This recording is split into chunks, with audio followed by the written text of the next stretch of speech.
Narasaraopet BC సంక్షేమ సంఘం కార్యాలయంలో బీసీ సంక్షేమ సంఘం పల్నాడు జిల్లా గౌరవ అధ్యక్షులు పోతర్లంక రవికుమార్ 8వ తరగతి చదువుతున్న ఫణిదం తేజస్విని అనే విద్యార్థినికి 15,000 రూపాయల విలువ గల పాఠ్యపుస్తకాలను బహుకరించారు. బీసీ సంక్షేమ సంఘం పల్నాడు జిల్లా కార్యాలయంలో పల్నాడు జిల్లా బీసీ సంక్షేమ సంఘం గౌరవ అధ్యక్షులు సోదరులు పోతర్లంక రవికుమార్ గారు వరఫ్ రవి మాస్టారు, మరి మన సంఘంలో బీసీ సంక్షేమ సంఘంలో యువజన భాగంలో ఉన్నటువంటి సోదరుడు ఫణిదం బోసుబాబు గారి కుమార్తె, 2వ కుమార్తె 8వ తరగతి చదువుతూ ఉంది. ఆమెకు ఈరోజు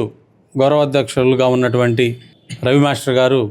మరి 8వ తరగతి సంబంధించిన బుక్స్ అన్నీ కూడా సుమారు 13,500 రూపాయలు బుక్స్ని ఈరోజు బహుకరించడం జరిగింది. అలాగే మరి ప్రతినిత్యం కూడా గౌరవాధ్యక్షులుగా ఉన్న రవి మాస్టర్ గారు ఈ యొక్క సంఘంలో ఉన్న ప్రతి ఒక్క కార్యకర్తను కూడా మరి సలహాలు సంప్రదింపులు ఇస్తూ మరి బీసీల అభివృద్ధి కోసం విద్య ద్వారా బీసీలందరూ కూడా అభివృద్ధి పదంలోకి వస్తారని ఆయన విద్యా విధానంలో ఉన్నారు కాబట్టి అటువంటి మాస్టర్ గారు విద్య కోసం బాగా ప్రతిభ కలిగిన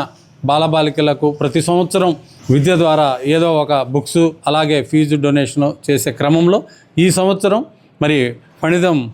బోసుబాబు గారి కుమార్తె ఫణిదం తేజస్వికి ఈరోజు 8వ తరగతి 1 ఇయర్ బుక్స్ బహుకరించడం జరిగింది. వారికి మా బీసీ సంక్షేమ సంఘం తరపున హృదయపూర్వక అభినందనలు తెలియజేస్తా ఉన్నాం.